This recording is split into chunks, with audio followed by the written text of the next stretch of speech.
ekspor kita tahun ini menurut Pak Menteri Pertanian akan bisa mencapai 900 triliun.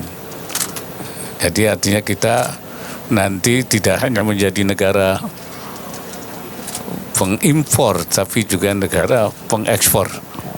Jadi kita ini adalah satu upaya dari usaha keras kita, terutama dari produk-produk pertanian, dan kita juga apa yang kita ekspor itu juga bukan hanya mentah, tapi juga sudah dihilirisasi, ya, sehingga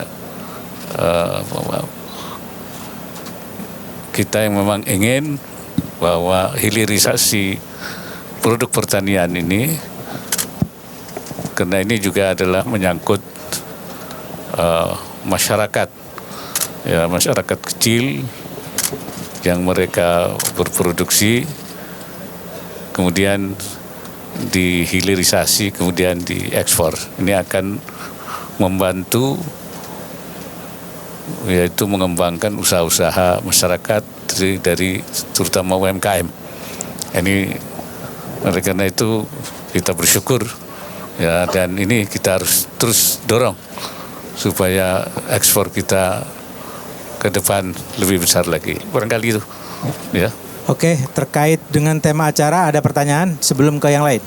Silakan. Izin Pak Wapres, Mawar Pak dari Harian Kompas Pak, terkait masifnya rencana ekspor produk hortikultura dan produk pangan tadi Pak, bagaimana upaya pemerintah memastikan supaya pasokan kebutuhan pokok maupun stabilitas harga di dalam negeri tidak ini ya Pak, tetap tercukupi gitu Pak, karena salah satu komoditas ekspor yang tadi disebutkan telur juga ya Pak ya, dan telur ini saat ini harganya juga sedang melonjak tinggi di masyarakat gitu Pak, supaya tidak terjadi seperti komoditas sebelumnya seperti sawit ya Pak ya, di minyak.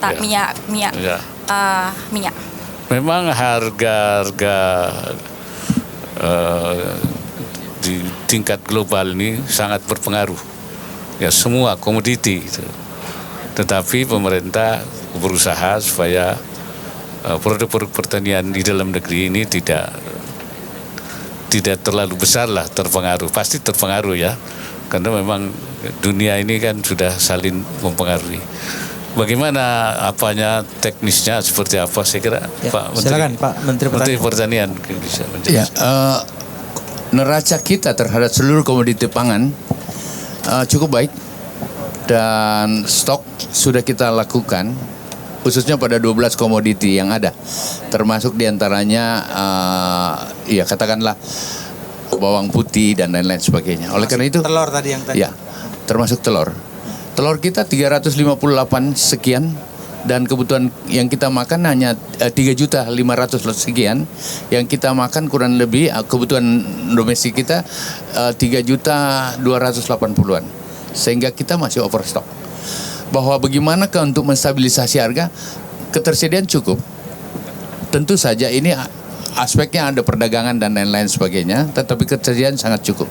Oleh karena itu yang diekspor hanya sebagian kecil yang sebenarnya yang dari kebutuhan yang kita miliki. Dari 3.580.000 sekian ton, ya kita kebutuhan kita 3.300.000 sekian, sehingga masih ada 150 yang bisa kita ekspor pun tidak menjadi masalah begitu. Komoditi cukup gitu.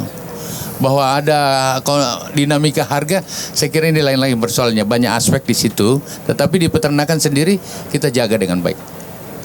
Oke. Ketersediaan cukup. Oke. Masih terkait tema ini ada pertanyaan lagi?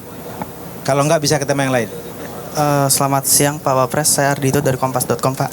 Pak, bertanya soal isu lain Pak. Kemarin masyarakat dihebohkan dengan penangkapan teroris Pak oleh Densus, yang merupakan ternyata teroris ini adalah karyawan BUMN PT KAI ya Pak.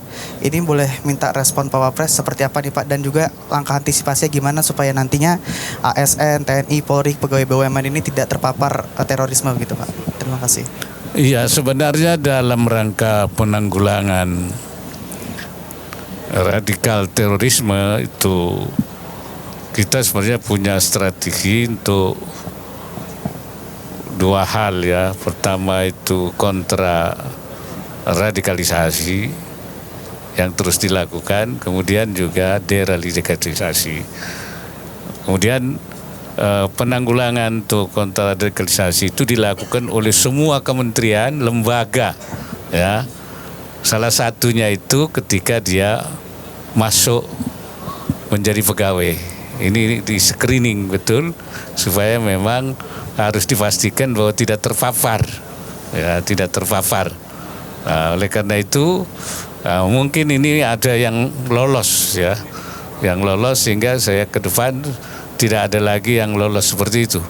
Ya, oleh karena itu untuk seleksi masuk menjadi pegawai pemerintah atau BUMN atau lembaga itu harus betul-betul dilakukan seleksi. Tapi ya syukur akhirnya dapat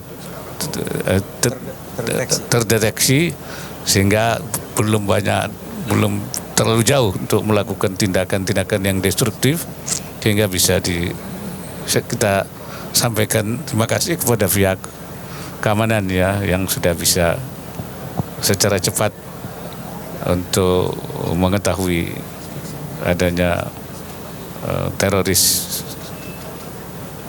Saya kira itu.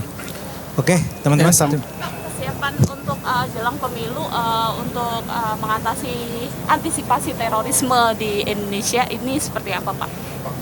Ya, antisipasinya seperti tadi saya katakan, memang kita melakukan pengawasan di berbagai jalur, ya, baik melalui yang ada di kementerian, bahkan di pendidikan itu sudah mulai dini itu sudah dideteksi, juga melalui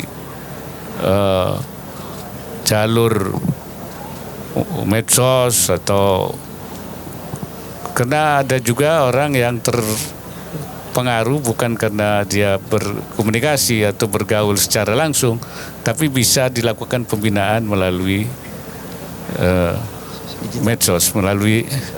medsos, banyak ada itu yang terjadi. Kemudian juga terus dilakukan sosialisasi di bawah pimpinan BNPT, itu masalah-masalah terorisme itu terus dilakukan, baik yang sifatnya tadi kontra radikalisasi maupun juga deradikalisasi yang sudah terpapar sehingga mereka dikembalikan kepada. Saya kira itu yang terus, dan kita tahu bahwa